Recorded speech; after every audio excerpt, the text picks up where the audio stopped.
melhor ainda é poder voltar quando quero.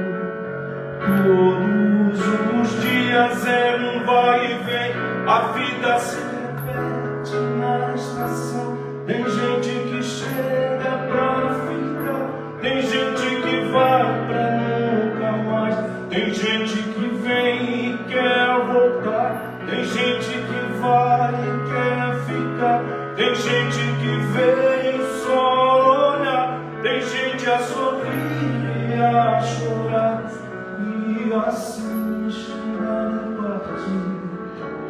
São só dois lados da mesma viagem. O trem que chega é o mesmo trem da partida.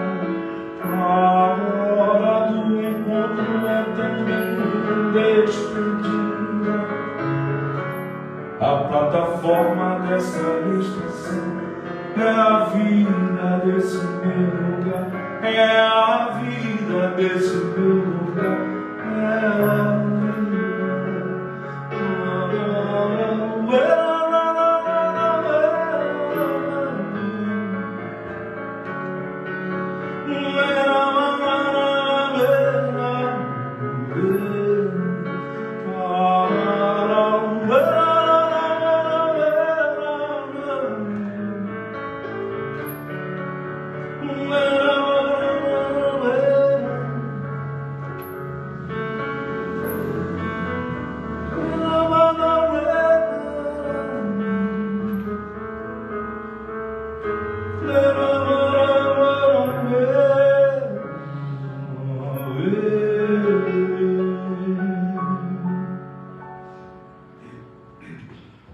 Vamos elevar os nossos pensamentos,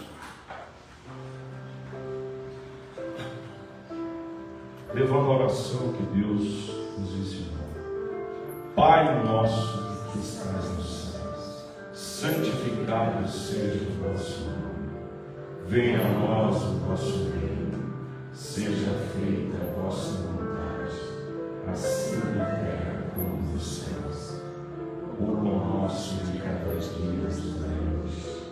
Perdoai as nossas ofensas, assim como nós perdoamos a quem nos tem ofendido. E não nos deixeis cair em tentação, mas livrai-nos do mal. Amém.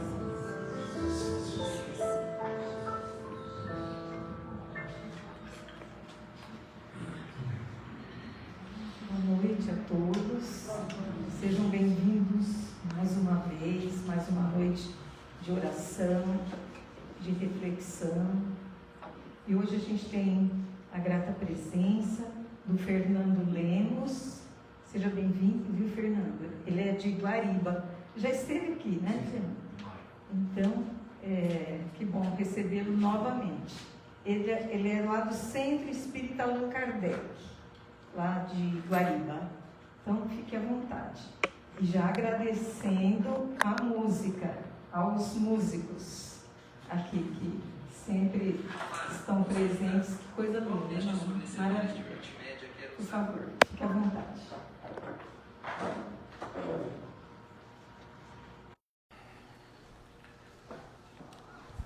Obrigado. Boa noite a todos. Gostaria de agradecer a presença de vocês. Eu estive aqui em 12 de maio, primeiro convite, e é um prazer sempre poder contribuir de alguma forma com a divulgação da doutrina. E como eu já devo ter colocado, a minha temática, ela é mais na vertente do espiritismo científico. E hoje não seria muito diferente de nós estudarmos dentro de uma linguagem que eu vou colocar da melhor forma possível para que vocês possam entender a respeito do espiritismo científico. Que nós sabemos que a doutrina espírita ela tem um tríplice aspecto. Ciência, que é a base, acompanhada pela filosofia e pela religião. Então o espiritismo ele nasceu de uma experimentação científica, por meio, por exemplo, das mesas girantes em meados do século XIX, Quando Kardec faz o estudo para analisar quais eram as causas que faziam com que as mesas levitassem, girassem e até escrevessem, ele chega à conclusão que existia uma inteligência por trás daquilo. E foi um método científico que ele utiliza. Então nós vamos, com o estudo dessa noite, tratarmos de algumas questões da ciência, principalmente nos fenômenos mediúnicos de materialização, a qual William Crookes fez experiências entre 1870 e 1874 com o espírito Kate King. Eu creio que vocês já devam ter ouvido falar de William Crookes. Existe um livro publicado pela FEB chamado Fatos Espíritas.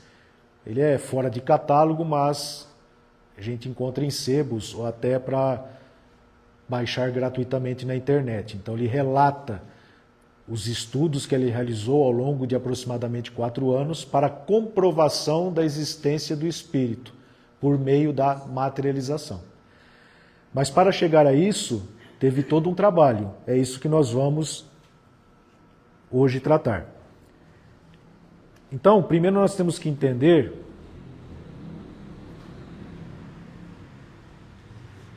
o que veio a ser a ciência espírita. Conceitos gerais.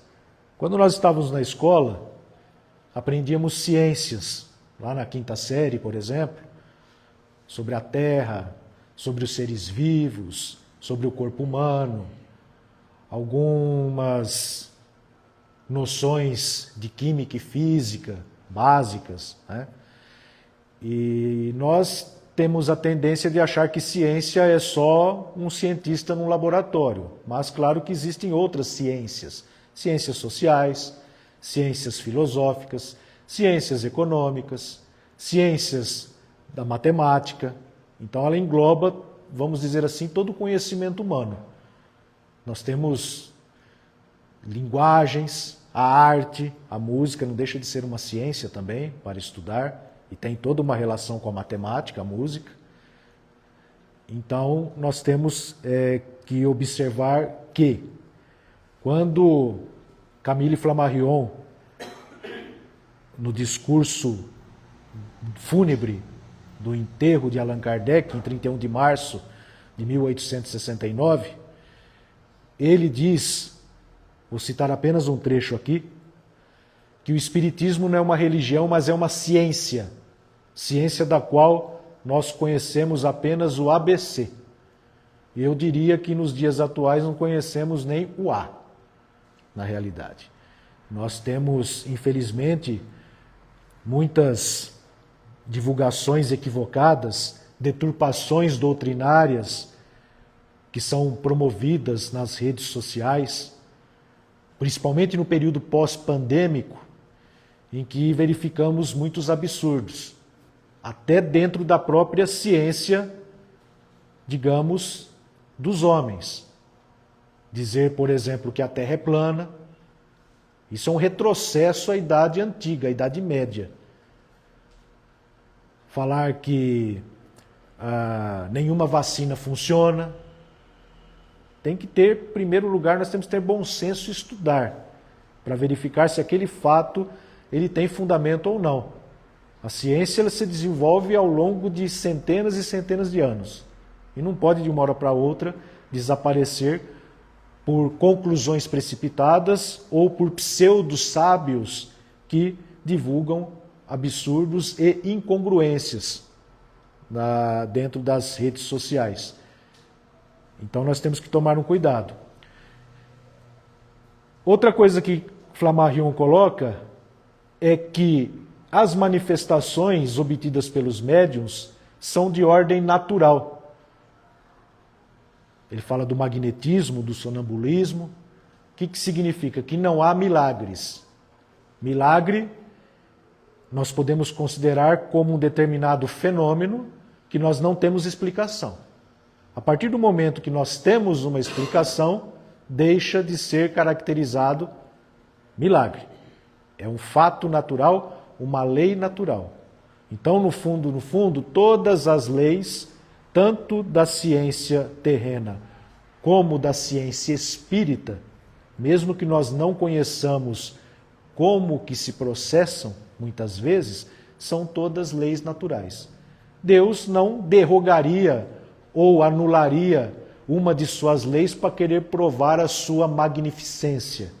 Ele próprio já é superlativo, independente de queiramos ou não. Só observar os fenômenos da natureza.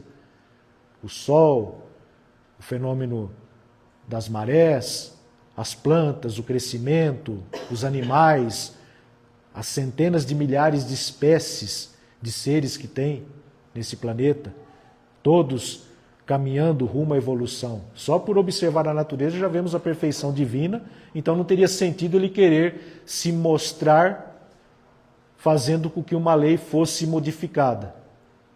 Isso não teria necessidade, ele não precisa disso. Então tudo que for milagre, na verdade, é um fenômeno que nós não conhecemos. Logicamente, se na Idade da Pedra um homem das cavernas visse uma nave passando, ele acharia aquilo um milagre. Porque como que pode algo mais pesado que o ar poder voar? Então seria um milagre, um fato sobrenatural.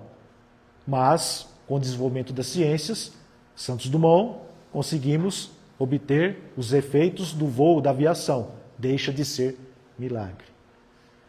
Quando Bartolomeu Bueno da Silva, também conhecido como Anhanguera, no caminho dos bandeirantes, buscando ouro, ele encontrava os índios, e se os índios não obedecessem às suas ordens, ele ameaçava jogar fogo no rio.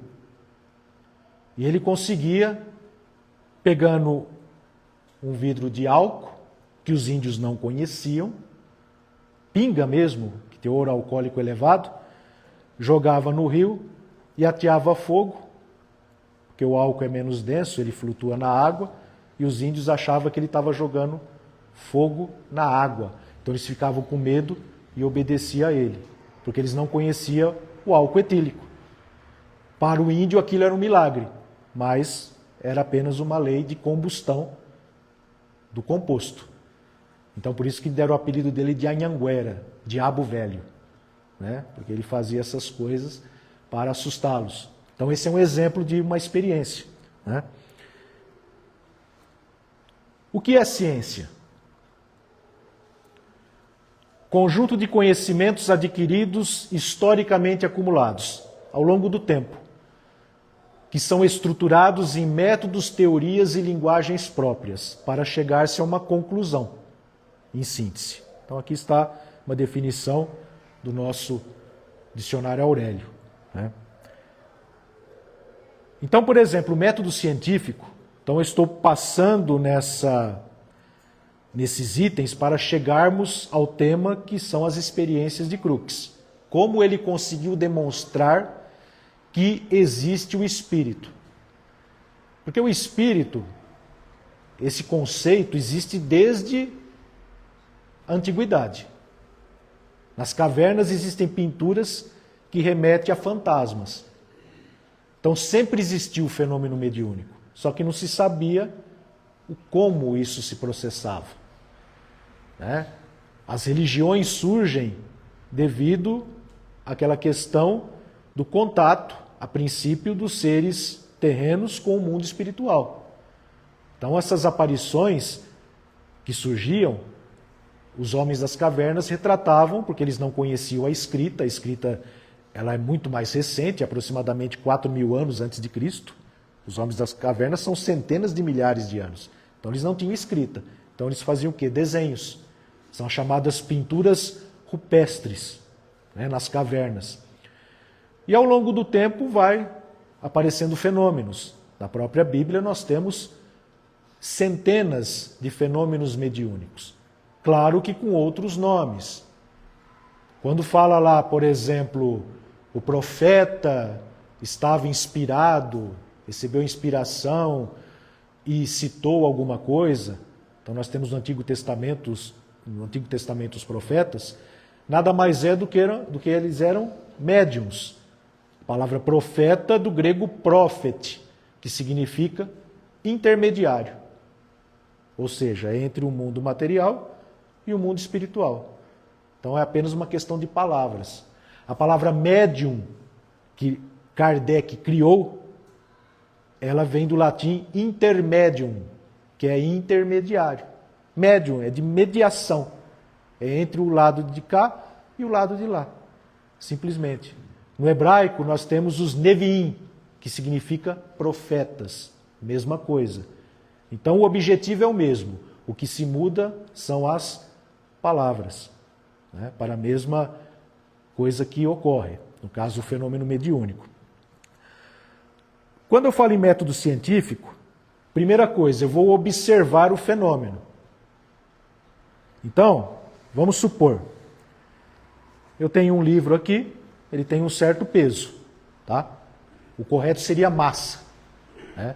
Quando nós vamos numa balança na farmácia, nós na verdade estamos medindo a nossa massa, porque peso é a força da gravidade que atrai os objetos para o centro da Terra. Por que os objetos caem? Porque não tem nada segurando embaixo? Não. É porque existe uma força chamada gravidade que atrai todos os objetos que possuem massa. Então, esse livro e essa folha, cada um tem uma massa. Se, por exemplo,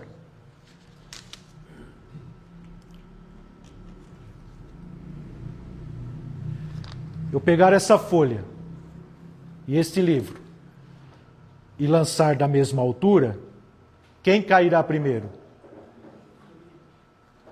O livro, né? Quer dizer que o mais pesado cai primeiro, o que tem mais massa. Mas se eu, por exemplo, pegar uma folha também, que é mais leve, e amassá-la, faz de conta que é uma esfera, né? Aproximadamente. É mais leve que o livro. Cai ao mesmo tempo. Então, qual que é o problema aqui? É que, na verdade, a força da gravidade independe da massa. Mas por que o papel, então, no começo, quando ele era plano, ele caiu depois? Por causa da resistência do ar. Porque se não tivesse ar, tivesse apenas vácuo, o papel cairia ao mesmo tempo que o livro, no formato que ele estava. Ou até uma pena. Uma pena, uma pluma e uma pedra.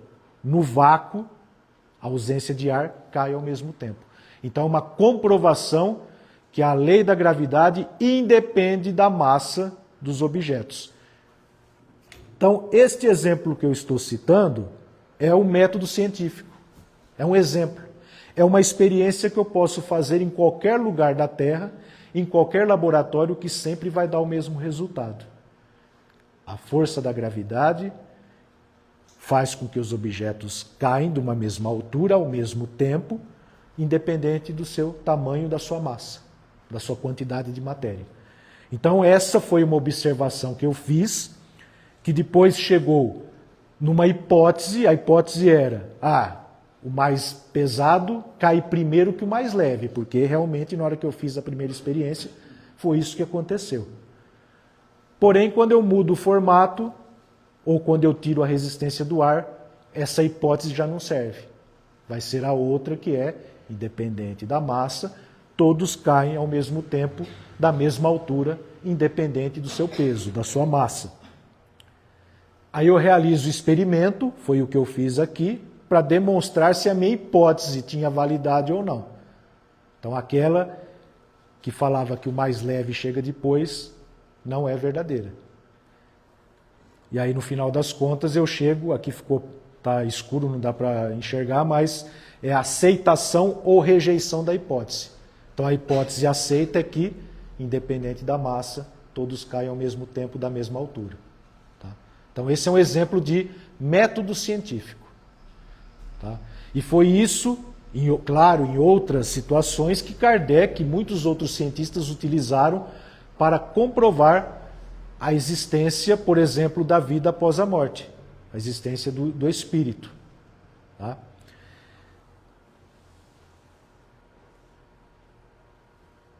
Herculano Pires, grande estudioso da doutrina, muito ainda desconhecido, diz que a ciência espírita é uma estrutura lógica de conceitos fundados na experiência e provado por experiências rigorosas, pesquisas rigorosas.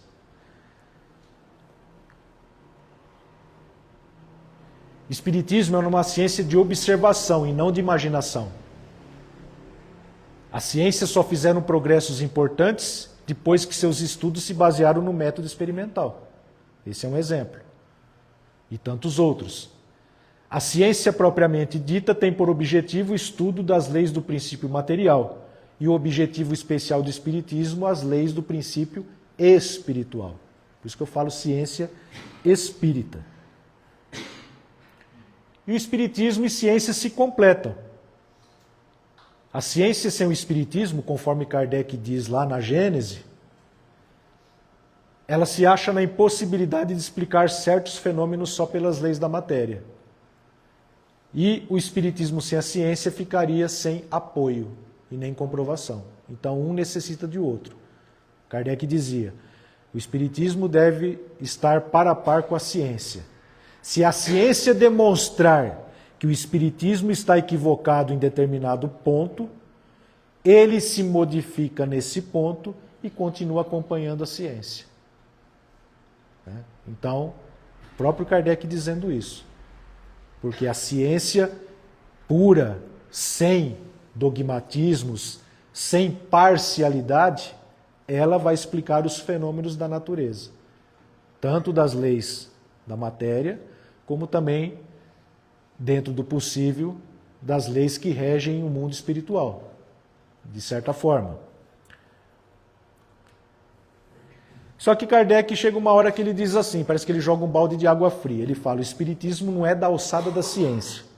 Se nós estamos falando até agora que espiritismo e ciência têm que estar lado a lado, por que lá na introdução do Livro dos Espíritos ele diz que o espiritismo não é da alçada da ciência? Porque nós temos um pequeno problema. Quando eu faço essa experiência que eu realizei da queda dos objetos, qualquer laboratório, em qualquer horário, qualquer época, você consegue ter, a hora que quiser, o mesmo resultado. Só que fazendo uma experiência, por exemplo, de materialização do espírito, eu levar um médium no laboratório, cheio de cientistas, vamos agora comprovar realmente se existe ou não materialização.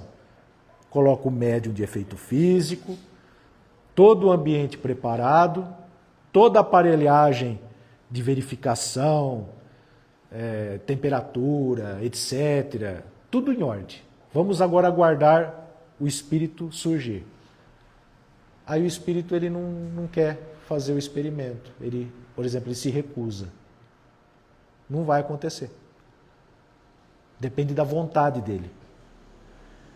Então, quando ele fala desse exemplo que não é da alçada da ciência, é que nós não conseguimos em laboratório repetir exaustivamente aquele fenômeno, por exemplo, de materialização, porque ele vai depender da boa vontade do espírito, em querer se manifestar. Então eu posso ter o melhor instrumento, mas se não tiver o executante, o músico, não vai sair melodia alguma. É a mesma coisa num fenômeno espírita. Materialização, psicofonia, psicografia.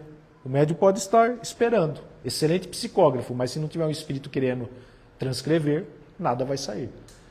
Então não tem como nós prevermos em laboratório que aquele fenômeno vai acontecer. Então esse é um exemplo do porquê Kardec fala que não é da alçada da ciência. Mas a ciência espírita tem muitos fatos que ela conseguiu demonstrar experimentalmente vários fenômenos mediúnicos. Precisou-se de cientistas que tiveram muita paciência, perseverança, isento de dogmas, isento de ideias preconcebidas, nem a favor nem contra, apenas buscando a verdade. William Crookes foi um exemplo. Ele precisou de 4 anos Não foi do dia para a noite e nem apenas em uma semana que ele chegou às suas conclusões. Ele precisou de um trabalho contínuo, exaustivo, para divulgar os seus resultados. Que a princípio ele queria desmascarar os fatos.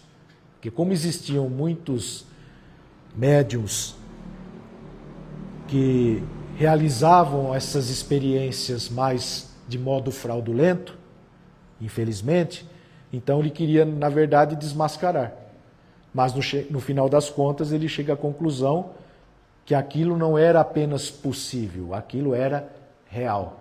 Como ele disse na Sociedade de Pesquisas Psíquicas de Londres, quando foi apresentar seus resultados. Porque ele era um cientista muito conceituado na Inglaterra.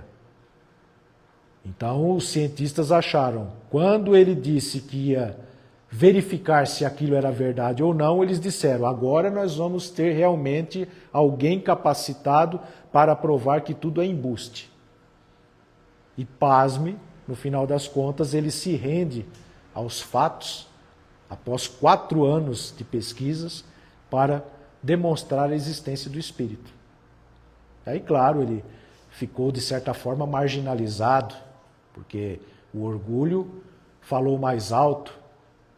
Como que um cientista, conhecedor da física e da química profunda, vai acatar fenômenos espirituais? Que absurdo é esse? Mas ele se propôs a isso. Então a espiritualidade ajudou também, porque ele foi com boa intenção. Ele quis verificar se era fato ou não, independente de religião. Porque fenômeno mediúnico pode acontecer em qualquer crença religiosa. Pode ter outros nomes, mas os fatos, os resultados são os mesmos. Grandes vultos da ciência espírita. Muitos, a maioria às vezes não conhece. Alexandre Aksakov era um russo que fez algumas experiências. Nós temos aqui traduzidos para o Brasil 2 livros. Um caso de desmaterialização, publicado pela FEB, também é um livro já esgotado, e Animismo e Espiritismo, em 2 volumes. Então ele trata detalhadamente de fenômenos mediúnicos. Era um russo. E olha que na Rússia, um grande percentual da população se considera ateu. Charles Richet, Prêmio Nobel de Medicina de 1913, por ter explicado os fenômenos de anafilaxia, ele que criou aquela palavra ectoplasma, que nós ouvimos falar muito, que nas experiências, no Tratado de Metapsíquica, em que ele relata esses fatos, e a metapsíquica é a precursora da parapsicologia. Ele explica essa questão daquela substância que é emanada pelos médiuns nos fenômenos de materialização, esbranquiçada, uma certa textura, etc. E ele dá o nome de ectoplasma. Ecto, fora. Plasma seria fluido. Então é o fluido que se exterioriza, que vai sair fora do médium. Então, ectoplasma. Fluido que sai. Então, ele que criou esse nome. E ele não era espírita. Era um cientista. Ernesto Bosano, grande pesquisador italiano de muitos fenômenos, deixou a maior biblioteca de metapsíquica da Europa, na cidade de Bolonha. Tem vários livros traduzidos no Brasil. Exemplo, Os Animais Têm Alma, Animismo ou Espiritismo, Enigmas da Psicometria, Fenômenos de Transporte, Fenômenos de Bilocação, Desdobramento, Xenoglossia, Música Transcendental, esse não é traduzido, só está em italiano, centenas de obras. Xenoglossia significa aqueles médiuns que falam línguas que ele desconhece no estado de vigília. O médium, por exemplo, analfabeto que, incorporado, fala inglês fluentemente, alemão, espanhol, holandês, chinês. Então é uma demonstração de que quem está transmitindo é um espírito e não um médium. Então a xenoglossia significa língua estrangeira. Xenos, estrangeiro, glossos, língua, língua estrangeira. É diferente de glossolalia, que é língua estranha. Aquela língua que não é português, não é inglês, não é hebraico, não é grego, não é latim. É uma junção de sílabas que a gente vê em algumas igrejas assim, que eles dizem falar em línguas, né, que não tem nada da gramática que nós conhecemos das línguas já formadas. Aquilo pode ser um embuste ou um animismo, um espírito querendo transmitir algo que não tem nada a ver. Né? Eles falam que é aquela questão lá de Pentecostes, quando falaram em línguas. Na verdade, Pentecostes, o que ocorreu? Como existiam várias nações com línguas diferentes, eles precisavam se entender. Então ocorreu um fenômeno mediúnico de xenoglossia, em que, por exemplo, um médium que estava falando em grego, falava grego, ele começa a falar em hebraico para que o hebreu pudesse entender. Um exemplo. Então isso é o que aconteceu em Pentecostes. Eram línguas ditas normais, que existiam. Certo? Então a gente chama de xenoglossia. Então o Bozano também tem um livro que ele trata disso. Né? Friedrich Zohner, um astrônomo alemão que fez experiências com o médium inglês Henry Slade de materialização e desmaterialização de objetos. E ele publicou um livro traduzido aqui no Brasil pela Edicel, chamado Física Transcendental, ou Provas Científicas da Sobrevivência. Então ele propõe uma ideia de que quando um objeto desaparecia numa caixa que estava hermeticamente fechada e depois reaparecia num outro ambiente, que esse objeto ele não se desmaterializava, como Bozano propôs, mas que esse objeto ele ia para a quarta dimensão e depois, quando ele aparecia novamente, ele voltava para a terceira dimensão. Então ele propõe a ideia da quarta dimensão. O que para nós é muito complicado, porque nós vivemos num mundo tridimensional. Nós temos aqui comprimento, largura e altura. Nós somos tridimensionais. Agora, como que eu imagino um objeto quadridimensional? Quarta dimensão, um quarto eixo. É complicado de entender. Mas essa proposição que ele faz, quem tiver interesse, claro, o livro também é possível baixar na internet, ele explica com detalhes. Por exemplo, cordas que eram dado nó cego e que o médium, em determinado momento, juntamente, claro, com o espírito, aquele nó ele desaparecia.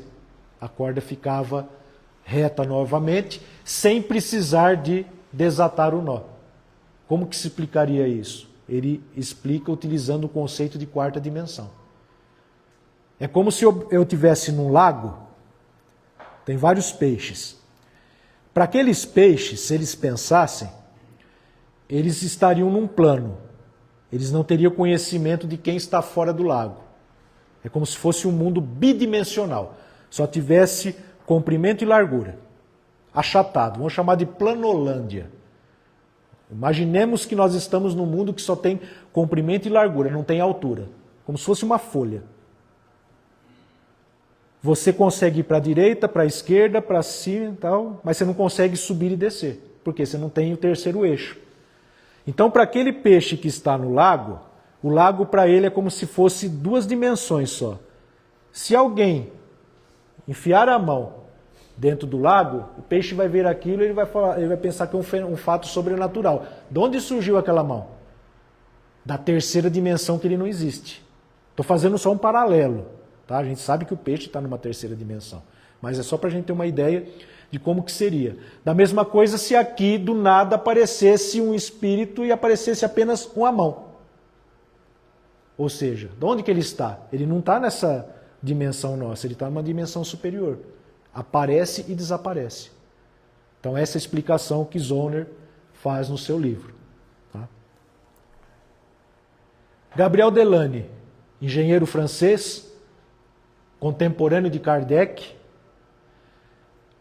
também da parte de ciência espírita. Tem vários livros também traduzidos no Brasil que trata de ciência espírita, para quem tem interesse. Pesquisa sobre mediunidade, os fenômenos de materialização dos vivos e dos mortos, em 2 volumes, só tem um traduzido pela editora Conhecimento, tem um segundo volume que estamos aguardando a tradução, então não tinha, só tinha em francês, né? A parte de evolução anímica também é um livro dele. Então ele trabalha a ciência espírita de modo magistral também. E William Crookes, que é o tema de hoje, físico e químico inglês, nascido em 1832, falecido em 1919, descobridor do elemento químico tálio, talos, do latim, que significa verde, tem uma cor verde. Descobridor do elemento químico tálio, inventor do radiômetro. Esse radiômetro, dentro da ampola, chamada ampola de Crookes, em que ele trabalha com radiações, essa ampola serviu de base, futuramente, sem ele saber, dos primeiros tubos de televisão. Aquelas televisões antigas que tinham tubo. Aquele tubo da TV que projetava a imagem é baseado no tubo ou ampola de Crookes, a qual ele descobriu o que nós chamamos de 4º estado da matéria, que é o estado radiante. Ele é o descobridor do 4º estado. Que quando nós estávamos na escola, o professor normalmente em ciências dizia que nós conhecemos apenas 3 estados: sólido, líquido e gasoso. Você vai aprender estado radiante, talvez na faculdade, num curso de física ou de química. E foi ele que descobriu. Que na verdade é uma espécie de plasma. Vamos falar que a TV de plasma, ela tem esse conceito de estado radiante. São partículas ionizadas, etc. Claro, não vem ao caso explicar, mas é um novo estado da matéria. Isso quase no final do século XIX. Então ele fez muitas descobertas. Então ele tinha uma capacidade muito grande de poder analisar agora os fenômenos espíritas e chegar a uma conclusão se realmente eram verídicos ou não.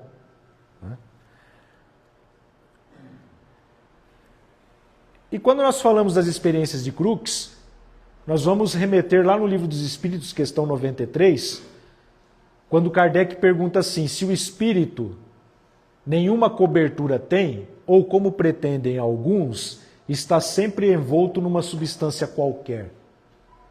Aí eles respondem: envolve uma substância que é vaporosa para vocês, mas grosseiro para nós, espíritos. Entretanto, pode elevar-se na atmosfera e transportar-se onde queira. Então, o que eles estão tratando?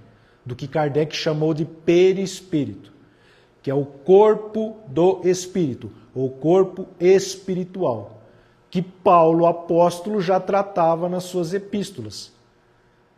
Semeia corpo animal, ressuscita corpo espiritual. Ele já falava sobre perispírito, com outra nomenclatura, logicamente. Porque quem criou a palavra perispírito foi Kardec. E de onde ele tirou essa palavra? Ele se baseou numa semente. Você pega uma semente de laranja, ela tem uma capa. Se você tirar com a unha, você consegue descascar. Aquela capinha em volta da semente é chamada de perisperma, ou seja, que está fora. Da mesma forma que o espírito tem um revestimento, que é o perispírito, que é o corpo, da mesma forma que a semente tem o perisperma, o espírito tem o perispírito. Então esse é o nome, ele faz uma analogia com a semente. Então é a roupa do espírito, é a forma que ele vai aparecer numa sessão de materialização para você identificá-lo. Porque sem esse corpo, o que ele é? Apenas uma luz. E a luz ela não tem uma forma definida, ela é uma irradiação. Então o corpo espiritual, o perispírito, é que vai fazer com que nós possamos identificá-lo.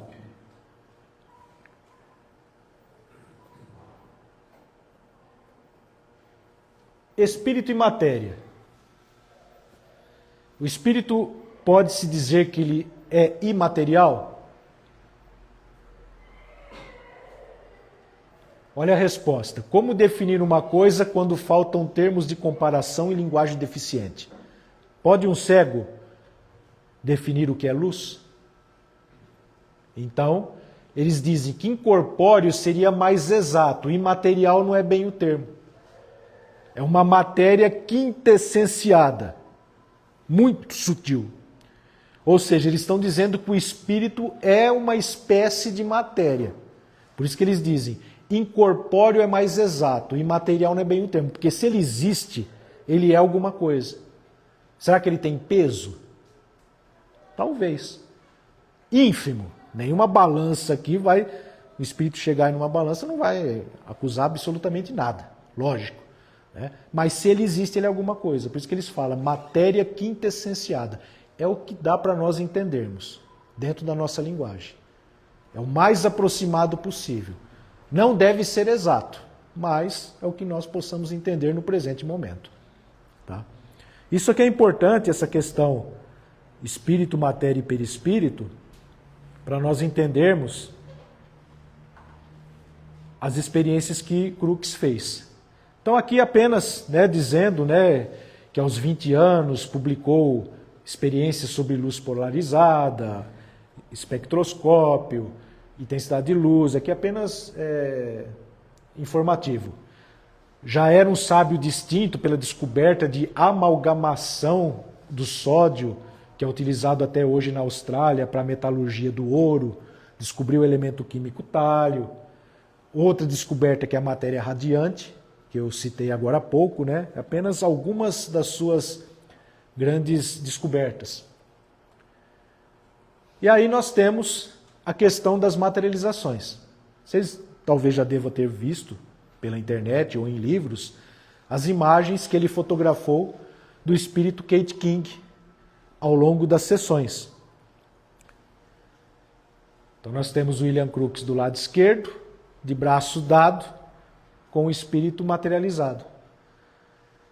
As fotografias eram tiradas na obscuridade, na escuridão total, porque a luz ela afeta a formação do ectoplasma. Então tinha que ser meio tipo uma câmera infravermelha ou algo nesse sentido. Então era totalmente na obscuridade. Aqui uma outra foto, ele do lado esquerdo, ela em processo de materialização. E aqui num processo também. Veja que aqui abaixo do vestido parece uma espécie de vela derretida. Está se formando ainda o ectoplasma. Viu que não tem pernas aqui. E no rosto, os olhos, nariz e boca estão ainda em formação. Parece que está apagado. Porque ela está em processo ainda. Não está como da figura do lado esquerdo, que já está totalmente materializada. Então ele fez questão de tirar durante todo o processo.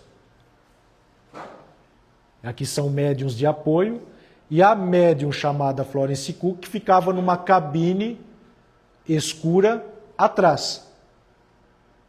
Aí eles pensaram assim, será que na obscuridade essa Florence não se levanta, coloca uma roupa branca e depois vem aparecer aqui se dizendo que é o espírito? Eles pensaram nisso. Então nós temos que tentar achar uma forma de fazer com que isso não ocorra. Se ela estivesse querendo fraudar, o que não foi o caso, logicamente. Aqui, aí eu vou explicar. Aqui tem mais uma foto, que aí ele fez a questão. A médium está deitada lá no chão, de roupa preta, o espírito materializado aqui, e ele com uma fonte de luz, olhando aqui, médium, espírito. Então realmente são duas entidades diferentes. Só que para chegar isso aqui, tinha um cientista, um colega dele, o Sr. Varley, que propôs a seguinte ideia. Crookes, é o seguinte, para nós evitarmos que haja fraude, vamos fazer a seguinte experiência. Vamos pegar a médium, vamos colocar no seu pulso, em cada pulso, um pouco acima dele, uma moeda de ouro. Por que moeda de ouro? Porque é condutor de corrente elétrica. O ouro é um excelente condutor de corrente. É melhor do que o cobre, só que é muito mais caro. É usado em circuitos de computador, né? Mas ele colocou 2 moedas de ouro. Aí, entre a pele e a moeda, colocou um mata-borrão, um papel mata-borrão, embebido numa solução salina, tipo cloreto de sódio, cloreto de potássio. Por quê? A solução salina ela conduz corrente. Tá? Se você fizer uma experiência de colocar uma cuba, até eu tenho aqui, ó, do lado direito. Aqui, uma placa de cobre e uma placa de zinco.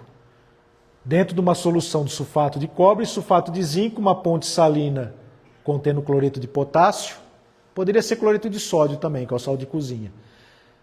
Se você faz um mergulho e liga numa lâmpada, a lâmpada acende. Por quê? Passa uma corrente. É a chamada pilha de Daniel. Esse aqui é um exemplo baseado na pilha de Volta, que é essa do meio, de Alessandro Volta. 1799-1800, ele criou a pilha, que é o precursor da pilha que a gente compra por aí. Era discos de zinco e de cobre, alternados por um papel ou um papelão embebido numa solução salina, porque o contato fazia com que produzisse uma corrente elétrica, medida por aquele aparelho à esquerda, na época de Crookes, que era o galvanômetro, para medir correntes fracas. Então Crookes, nessa experiência, usou o galvanômetro, usou a pilha de Daniel, que ela é derivada dessa, usou a primeira, à esquerda, e essa à direita. Ele ligou fios de platina a esta pilha, que depois ligou no galvanômetro para quê? Para ver a resistência do corpo da médium, se tinha alteração durante a materialização. Como assim? Porque se a médium quisesse se levantar ou mexer o braço para querer fazer algo errado, o que ia acontecer? Ia dar diferença de resistência, o galvanômetro ia indicar. O que aconteceu?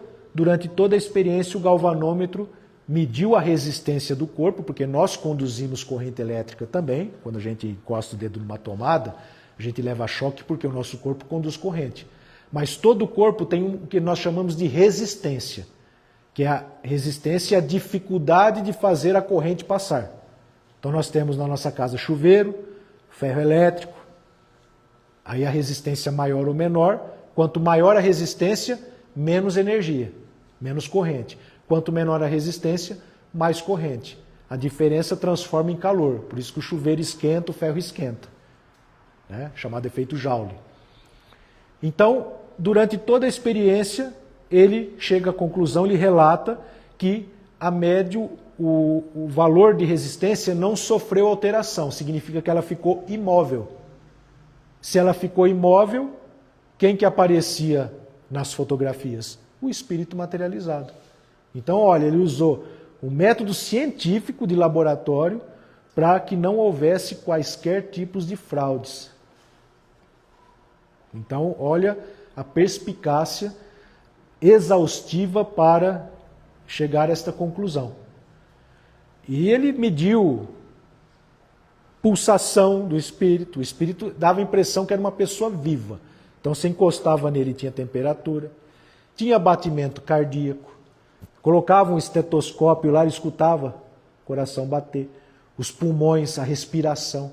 Ele chegou a cortar mechas do cabelo do espírito materializado e ficou com ele na mão um certo tempo, depois a mecha ela desapareceu, né? Se desmaterializou, digamos assim.